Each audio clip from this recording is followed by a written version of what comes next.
Hello, and welcome to Wicked Wednesday with The Collective. Today we're going to be reading The Problem with Dave by Lurka Luna on Reddit. No sleep. It's not that he's a bad roommate. No, it's not that at all. If he was inconsiderate and doing things like leaving dishes and dirty socks all over the apartment or playing death metal at 3 a.m., then maybe I'd feel justified in my dislike of him. If there was just one discernible grievance that I could explain without sounding immensely childish, then maybe I wouldn't feel so unsettled by his presence. But there's not. At least not a good one. So I've kept it to myself until now. Let me preface this by saying Dave is polite, quiet, and clean. He's never been late on rent, and he always takes my boundaries into consideration.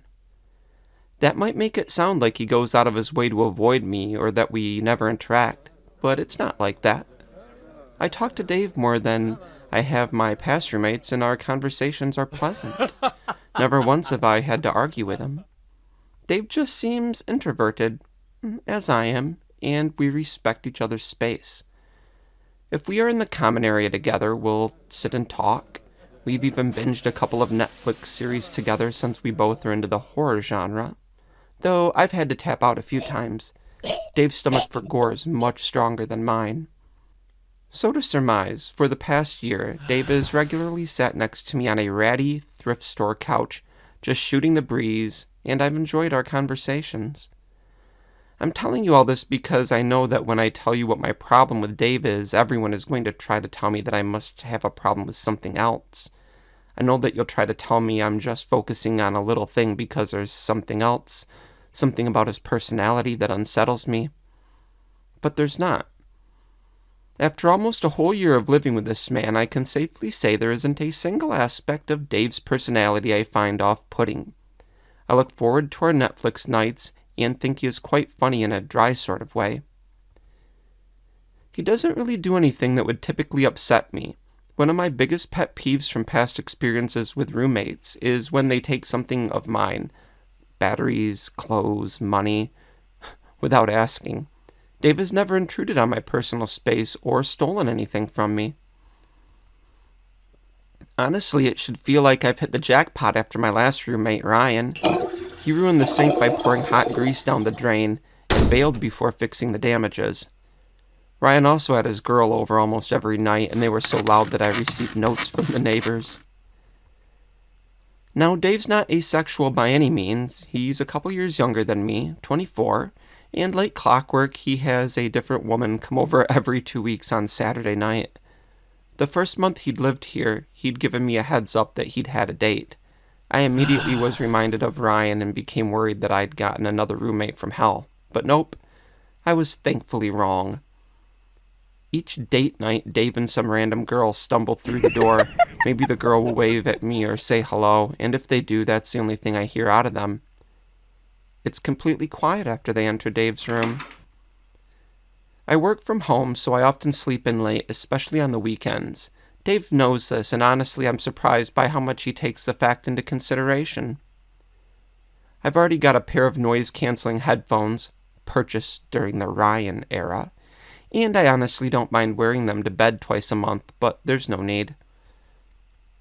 Well, there's no need on his date nights. The other nights, well, I'll get to that in a moment. The point I'm trying to make is that Dave is so respectful, I have never once been woken up by one of his one-night stands leaving. In fact, I've never even seen one leave. Dave is just that considerate.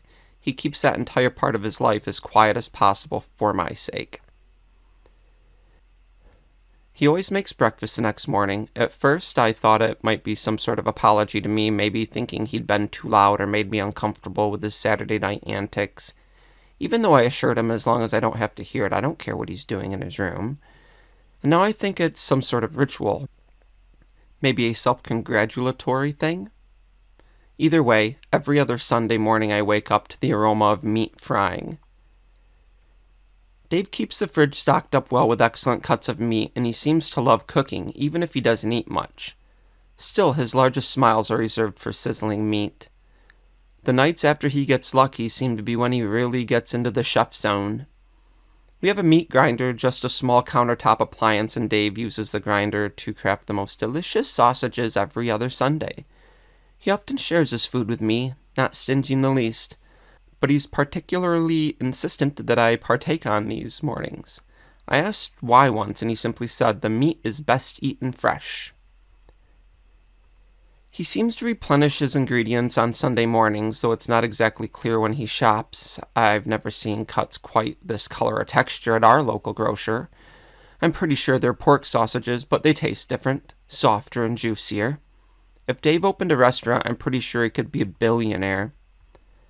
Dave's kindness makes me feel guilty. He shares so willingly and never oversteps any of my boundaries. None of my other roommates, and I've had 5 by this point in my life, have ever looked so happy to eat breakfast with me. Dave won't even let me pay him back for the meat, which I assume must be expensive due to its quality.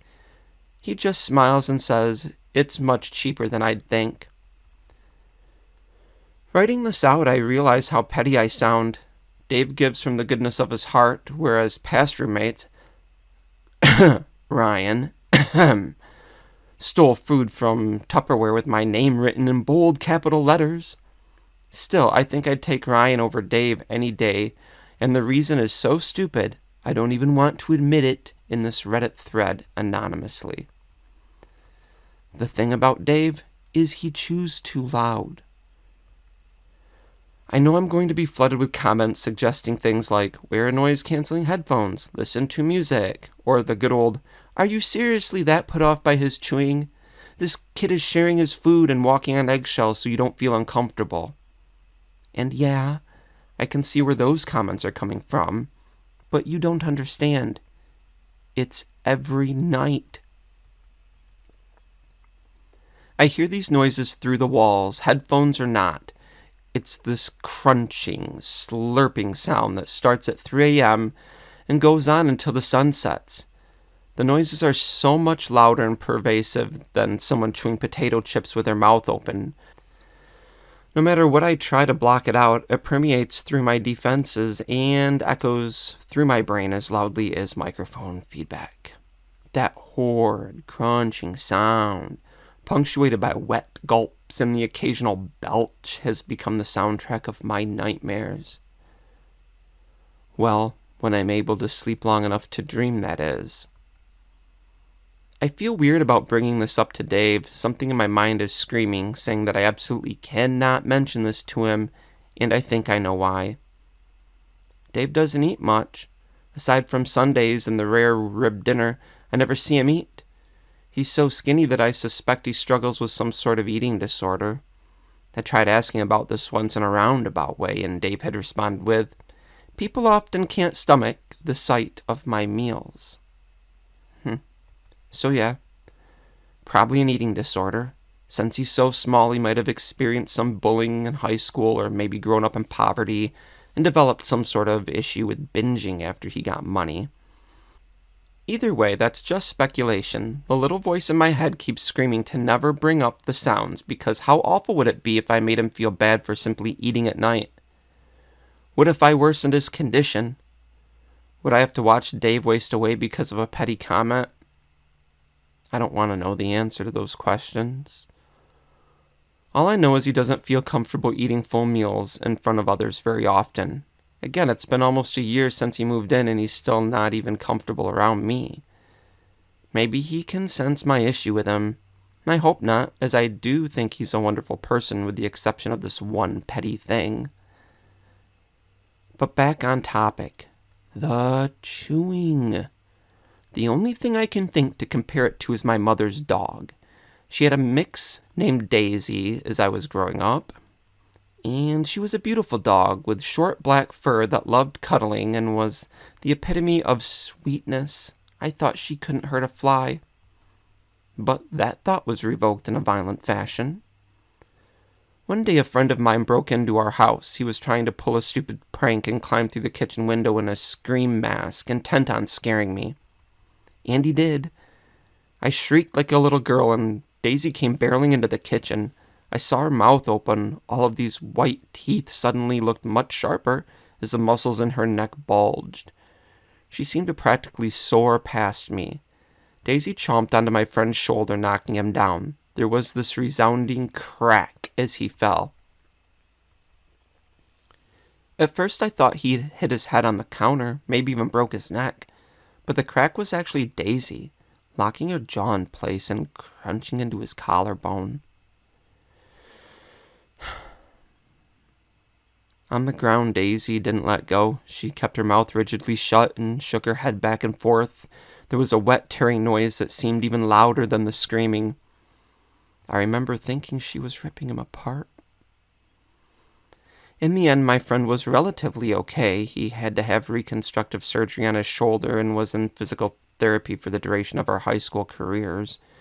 He walked away with minor nerve damage and a near debilitating fear of dogs. The doctor said he got off lucky. I'll never forget the sound of Daisy crunching into his bone, ripping the flesh off his body with unnatural ease. I couldn't believe sweet Daisy, who loved cuddles and once let a butterfly land on the tip of her nose, looked so natural with a mouth full of blood. I thought she couldn't hurt a fly, but she nearly eviscerated my friend. Don't get me wrong, I still love Daisy, and when she was taken away for aggression testing and my mother told me it was likely she'd be put down, I sobbed for days. Daisy was my beloved pet, and I knew that ultimately she had only tried to protect me from what both she and I perceived to be a threat. I was just shocked by what she had done, or rather, I was shocked by what she was capable of. And now the sounds I hear from Dave's bedroom, the sounds that I cannot block out with noise-canceling headphones or music, the sounds that permeate my nightmares. These sounds sound almost exactly like Daisy ripping the flesh and crunching the bone of a person. I don't know if this is some sort of latent PTSD thing.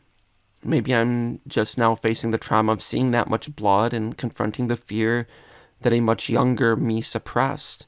Maybe there's a rational explanation for why I'm so frazzled. I shouldn't be able to hear him so clearly. There's no sound when he has a woman over. I know that the walls, while not soundproof, are capable of blocking most noises. The smack of Dave's lips as he appreciates a meal shouldn't be able to reach me. But it does. I lay awake each night, headphones around my head, clutching the pillow against them for extra protection, and I try to drown out the sound of Dave chewing. I don't have anyone to talk to about this. I only have a few friends, and if I said this to them, they'd either think I was crazy or petty, probably both.